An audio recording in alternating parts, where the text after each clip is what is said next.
다속 유영모의 생명의 말씀 다속 강의 제9강 인과일과 하늘의 법칙 인과일과 하늘의 법칙 두 번째 시간으로 신지라는 제목으로 말씀드리겠습니다.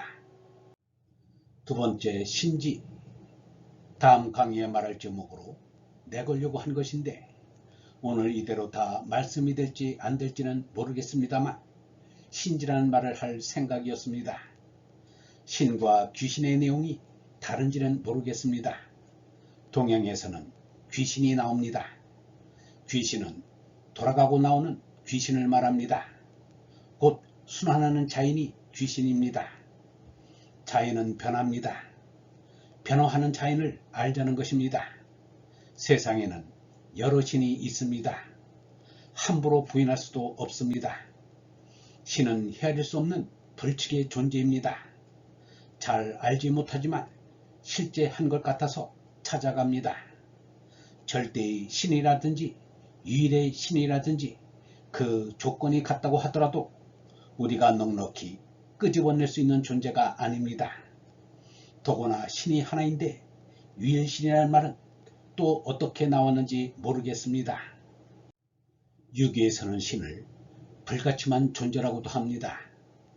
지금 상대 세계에 살면서 불가침이니 뭐니 하는 것을 모르면 모르는 대로 배우지 않고 지내면 편안할 터인데 우리의 인생은 그렇지 못합니다. 그렇게 안 되어 있어서 자꾸 올라가는 것이 좋다고 합니다. 적은 것을 좋다고 하지 않고 많으면 하는 것이 어리석은 우리 인간의 마음입니다. 이 세상은 적은 것을 싫다고 하고 많은 것을 좋아합니다. 자꾸 갖다 줘야 좋아합니다. 노자의 도덕경에 소죽득 다지콕이란 말이 있습니다. 꿩 사냥을 나가는데 꿩을 못 잡다가 꿩 여러 마리가 한꺼번에 후두둑 날아갔습니다. 이때 이것도 잡고 싶고 저것도 잡고 싶어 하다가 한 마리도 못 잡는 일이 있습니다. 또 시장에 가서 물건을 파는데 여기 가서 묻고 저기 가서 묻고 하다가 이문을 남기지 못하는 일이 있습니다. 많이 있으면 어쩔 줄 모르면서 좋아합니다.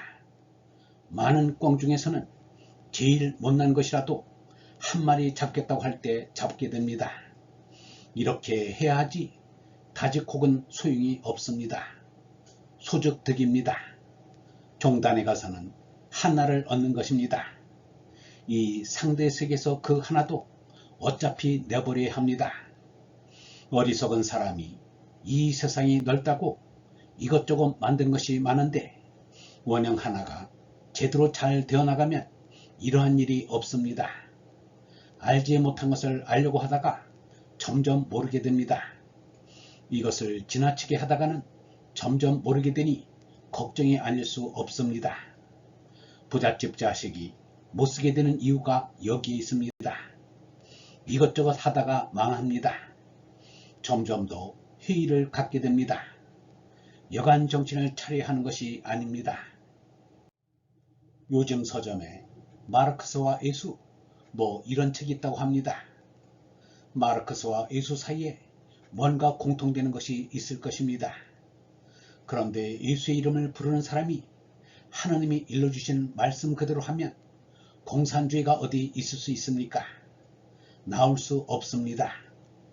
원형대로 불교 사상이 빈틈없이 발전하였다면 어디 동양에 마르크스와 레닌의 사상이 얼씬했겠습니까? 성경이면 성경 있지만 살리는 것이 아니라 이론을 세워서 좀 낮게 해야 하는데 그러지 못해 틈이 생겨 그런 사상이 들어오게 되는 것입니다. 성경에도 같이 고루 먹자는 말이 있습니다. 공평히 하자는 말도 있고 가난한 이를 도와주라는 말도 있습니다. 그런데 이치는 알지만 이론으로 만들지는 못했습니다. 자꾸 나아지게 하여야 할 것이 아니겠습니까? 좀 낮게 할 것을 낮게 하지 못하였으니까 이런 소리 저런 소리가 나오게 되는 것입니다. 베드로 같은 분은 선을 행하다 해를 당하는 것이 악을 행하다 고난을 받는 것보다 낫다고 하였습니다. 타락한 사람들이 특히 잘 보아둘 구절입니다. 이때까지 선을 행했는데 대접이 겨우 이것뿐인가? 이렇게 할 수 있나? 나에게는 그럴 수가 없는데, 이런 식으로 왜 소리를 하지 않는다는 말입니다. 성경 공부나 기도할 때만 이런 생각이 따라와서는 안 됩니다.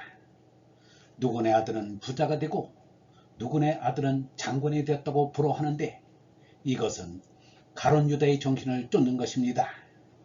이 시대에 나아지지 않을까 하고 기대하는 것이 이런 것이 아닌가 합니다. 그런데 베드로는 다른 의미에서 우리에게 선을 행하다 고난을 당하는 것이 악을 행하다 고난을 당하는 것보다 낫다는 내용의 편지를 특별히 썼습니다. 미신이라는 말이 있습니다. 동양에서 쓰는 말로 먹어야 산다는 말이 있습니다. 미는 쌀미에 갈줄을 붙인 것입니다. 미, 곧 먹어야 산다는 도가 미신입니다. 정신자가 몇 분이나 되고 정도가 몇 가지나 되는지 모릅니다. 모두가 먹어야 산다는 먹자판이 되어 종교는 미신이 되고 아편이라는 말마저 듣습니다. 힘과 빵을 해결하는 것이 종교라고 해서 미신이라는 말이 나온 줄 압니다. 공산주의 천하가 되면 먹고 사는데 많은 발전이 이루어진다고 합니다. 옛날 제왕 때 입고 먹고 한 것처럼 된다는 말인데, 잘 입고 잘 지낸다는 것이야말로 미신이 아니고 무엇이겠습니까? 사람이 어리석어서 그런 데 빠지는 것입니다. 열대지방에는 먹을 게 풍부합니다. 더워서 입을 걱정도 하지 않습니다. 그런데 열대지방 사람들은 자기 나이도 모를 정도로 미련합니다. 모든 것이 풍족하다는 것 역시 좋지 못합니다. 요새 그곳에 백인들이 들어가서 착취를 하는 바람에 부족함을 느끼게 되니까 예전과는 폭 차이가 있다고 합니다. 빵 문제가 해결되면 이 지경을 당합니다. 우리에게는 빵 이상의 것이 있습니다. 인생에는 반드시 뜻이 있습니다. 진리가 그것이고 하느님이 그것입니다. 우리는 물건과 달라서 나라는 존재, 다른 물건과의 관계가 폭 까다롭습니다. 확실히 덩어리진 것을 물건이라 하여 만져보고는 확실하다고 합니다. 확실한 것을 찾는다면 내가 확실한 것입니까? 나는 확실한 게 아닙니다. 내가 확실하다면 짐승도 죄다 내가 되지 않겠습니까? 나와 같다면 이렇고 저렇고 걱정이 없습니다. 바랄 게 없습니다. 좋거나 언짢거나 나는 그 어디에서도 확실하게 찾아볼 도리가 없습니다. 내 얼굴과 나를 보는 사람의 얼굴이 잘생겼거나 못생겼거나 다르니까 그나마 나라는 것을 알지 않습니까? 그러면 나는 무엇인가? 나를 찾으려면 속에 들어가야 합니다. 가까운 이웃 친구나 친척에게서 찾을 수는 없습니다. 오직 내 안에서 생각해서 개인이라는 나를 찾을 도리밖에 없습니다. 나라는 게 종단엔 있다고 하는 게 버릇이 되었습니다. 그래서 있다고 하고 싶습니다. 확답은 못합니다만 오직 한 분밖에 안 계신 하느님 절대자를 향하여 형이 상하로 나아지려고 애쓰는 나가 있다고 말씀드릴 수 있습니다. 천지창조의 근원을 알 때 참 느긋한 감이 없지 않아 있습니다. 천지라는 것을 다시 한번 알아도 좋습니다. 우리는 내가 날 낳는다고 합니다. 우리는 태울 것 태워서 나아갑니다. 좀 낮게 나가는 것입니다. 어제도 말씀드렸습니다만 자꾸 낮게 되어 올라가는 것입니다.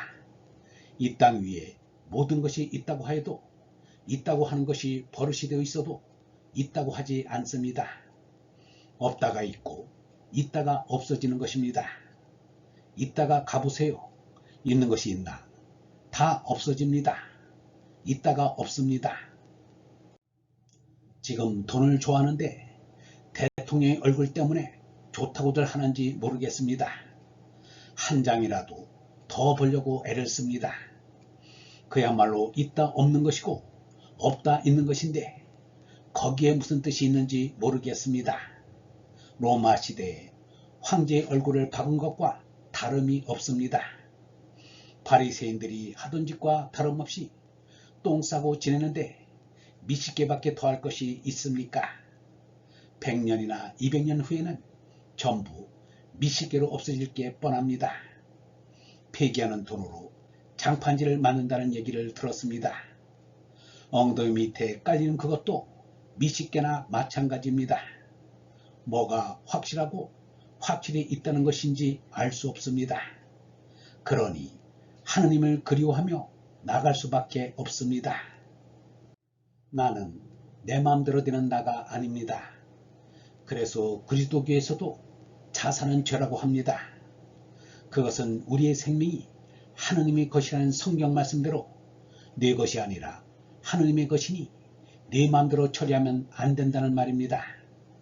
그러나 이 사람은 나를 비워버리는 것만큼은 시인합니다. 사람을 죽이지 말라고 하는데 이 사람도 그 말을 믿습니다. 이 사람도 사람을 죽이는 것은 안 된다고 주장합니다. 일제 때에 일본 사람들은 간단하게 자살하는 것을 자랑으로 알았습니다. 불교 사상이나 그리스도교 사상이 그렇지 않은 것은 이 사람도 압니다. 그러나 꼭 죽어야 하는 경우인데 자살하지 않은 사람이 있습니다. 반드시 자살해야 하는 경우에도 자살하지 않는다면 이것을 꼭 옳다고 하겠습니까? 한국 사람이 일본 사람보다 생명을 존중하는지 또 자기 변명으로 자살은 죄라고 하는지 모르겠습니다. 이런 말을 마땅하게 생각하지는 않습니다. 기어이 죽어야 할 마당에 또박또박 사는 것만이 능사는 아닙니다. 나의 죽음으로 이 사회가 어제보다 나아질지 모르는 상황에서 못나게 죽음을 피한다는 것은 말이 안 됩니다. 자살하여 죽음으로써 지금보다 이 사회가 나아진다면 마땅히 죽어야 합니다. 이렇게 죽어야 다음 대가 좀 나아집니다. 얼굴은 쭈그러지고 나이는 70살이 넘었는데 그렇게 늙도록 병이 하나 없다고 자랑하는 사람들이 있습니다. 그것은 거짓말입니다. 80살, 90살이 넘어서도 건강이 있습니까? 죽을 때 죽을 수 있는 사람이 가치 있어 보이지 않습니까? 일제 때 신사참배 사건으로 감옥에 갔다가 나온 사람들은 당시에 죽기로 저항했다고 합니다. 자기가 자기를 한정 질 수 있는 문제입니다. 내가 날 찾고 나아가는 것이니까 죽어서 새로 나아진다면 몸뚱이 자살은 하지 않을지언정 정신적인 자살은 얼마든지 하여도 좋다고 생각합니다. 나아가는 것이라면 정신의 자살을 하는 경지가 복음도 알고 은혜도 부딪혀보는 것이 됩니다. 내가 나를 나아가는 것입니다. 이것이 지금 걸어오면서 생각해본 것입니다. 바다를 항해하던 중 배가 부서져 가라앉게 되더라도 업무 책임자는 끝까지 기록을 합니다. 죽기 몇 분 전까지도, 죽기 10분 전이나 20분 전까지도 기록을 해놓고 죽습니다. 이런 것을 보면 사람은 두려운 존재입니다. 이렇게 죽는 사람이야말로 아는 사람입니다. 이것을 소위 순직이라고 하지 않습니까? 자기 직분에 순하는 이것이 그 자체로 종교가 됩니다. 하느님 한번 부르지 못하고 예배 한번 하지 않은 사람일지라도 이 사람은 무엇인지 찾고 들어갈 때 들어갈 수 있는 사람일 것입니다. 건져지는 무엇이 있을 것입니다. 할 수만 있다면 이러한 죽음을 맞이하면 좋겠습니다. 길거리를 걷다가 삶을 그만두라고 명령하는 하느님의 음성을 듣게 되더라도 이럴 수가 있는가? 왜 소리는 하지 않아야 합니다. 사는 동안은 자꾸 따지게 되지만 내가 나아가는 마당에 왜 소리가 나오지 않아야 하겠습니다. 돌아갈 곳은 가온찢기입니다. 영성신학원 하석아카데미의 하늘소리였습니다.